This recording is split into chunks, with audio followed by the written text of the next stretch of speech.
Alléluia. Bien-aimé dans le Seigneur, ici au Dieu Saint-Bosson, l'ouvrier du Seigneur, c'est un plaisir pour moi encore une fois d'être en ligne avec vous pour partager la parole du Seigneur. Aujourd'hui encore, je voudrais donner une exhortation, un petit enseignement sur un sujet d'actualité et toujours à partir des versets bibliques, à partir de la Bible. Mon travail, c'est cela, c'est de parler de mon Seigneur, c'est de parler de ce que le Seigneur nous a enseigné.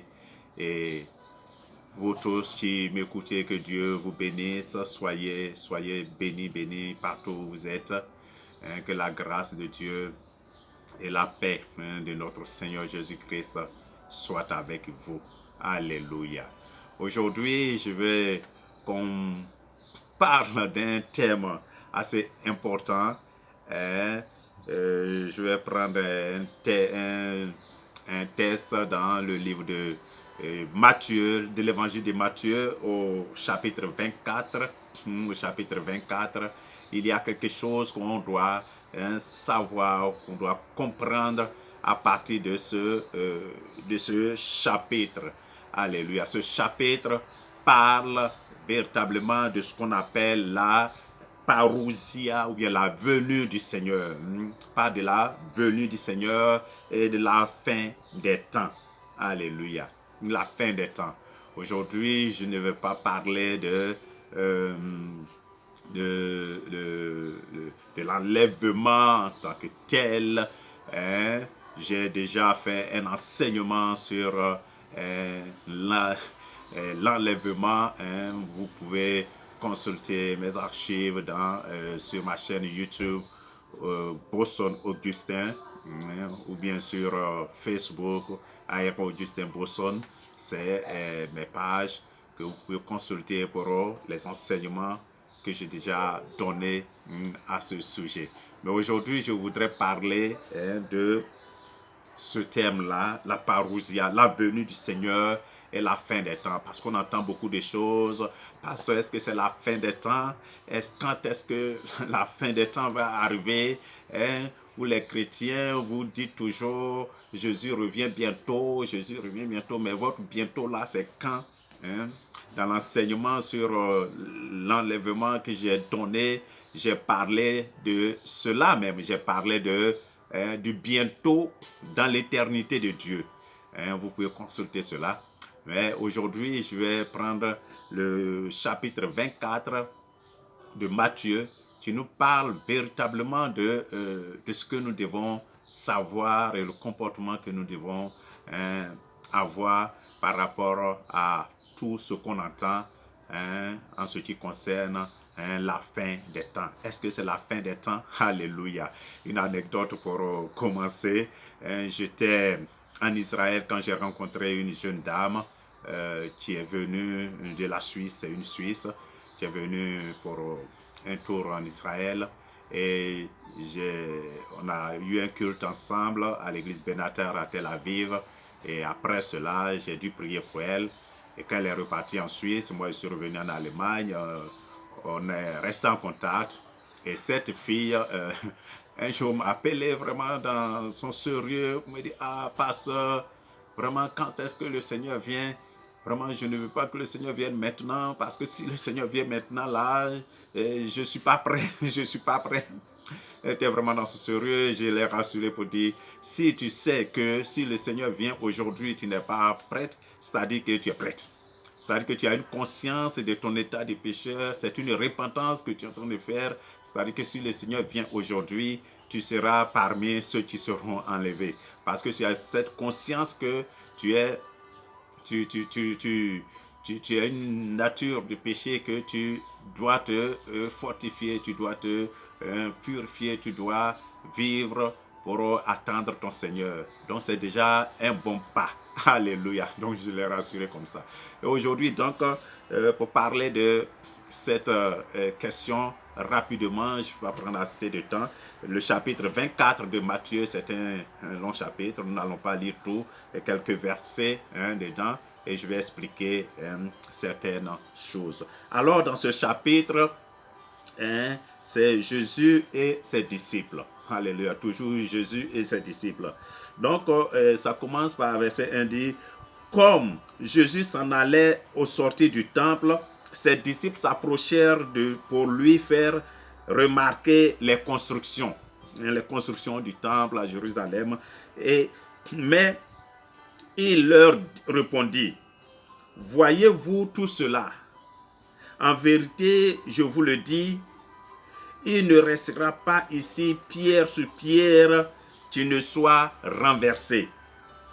Alléluia, qui ne soit renversé. C'est comme si aujourd'hui, on pouvait être avec Jésus et dire, ah Seigneur, voici la tour Eiffel.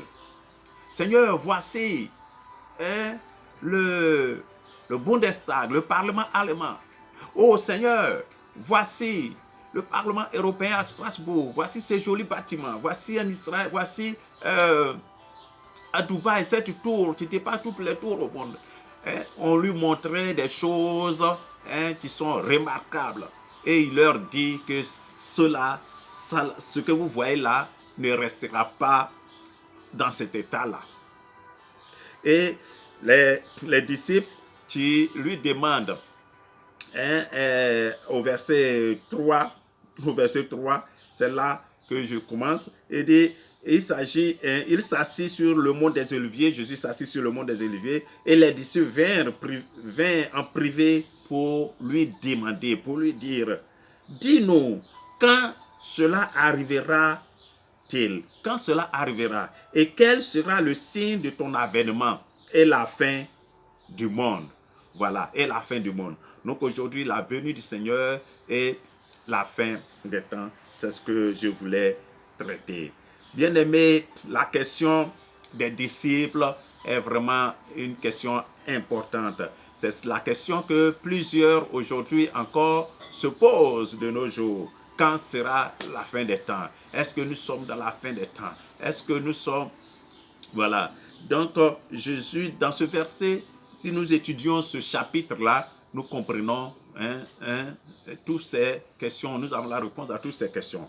Et donc, le verset 3, les disciples qui viennent dire, dis-nous quand cela arrivera et quel sera le signe de ton avènement et la fin des temps. Et Jésus va nous donner des points véritables que nous devons comprendre. Il y a ce qu'on appelle l'avertissement de Jésus. Jésus va donner un avertissement ici. Le verset 4 suit, la réponse que Jésus donne à ses disciples comme un avertissement. Il dit, prenez garde que personne ne vous séduise. Prenez garde que personne ne vous séduise. Car plusieurs viendront sous mon nom en disant, c'est moi qui suis le Christ. Et ils séduiront beaucoup de gens. Alléluia. Donc, prenez garde. Il y aura les faux Christ. Il y aura des faux Christ. Ils séduiront beaucoup de gens. Et ensuite, il y a, comme je l'ai dit, on ne peut pas lire tout, vous allez entendre parler des guerres et des bruits de guerre. Gardez-vous de vous alarmer car cela doit arriver. Mais ça ne sera pas la fin. Alléluia. Aujourd'hui, nous entendons effectivement des guerres. Nous avons la guerre en Ukraine. Nous avons des tremblements de terre. Nous avons des bruits de guerre. Il dit, mais ce n'est pas la fin. Alléluia. Ce n'est pas la fin. On aura des famines.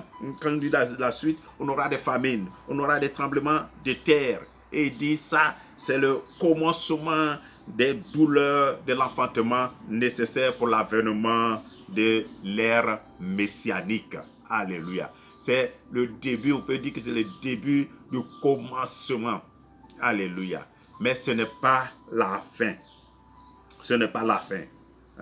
Donc, lorsque nous lisons encore dans cette partie, il dit, une nation s'élèvera contre une nation, un royaume contre un royaume, et il y aura par endroits des famines et des tremblements de terre. C'est ce que je disais, mais ça ne sera pas la fin.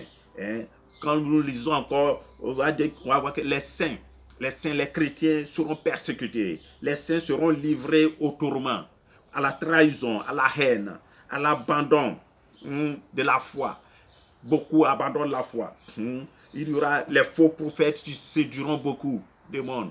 Donc si on lit ça et puis on regarde autour de nous la société, tout ce qui se passe, on voit ça, les trahisons, la haine, l'abandon de la foi, beaucoup d'abandon de la foi dans le monde entier, partout, surtout en Occident où le niveau de vie est assez élevé, l'abandon de la foi.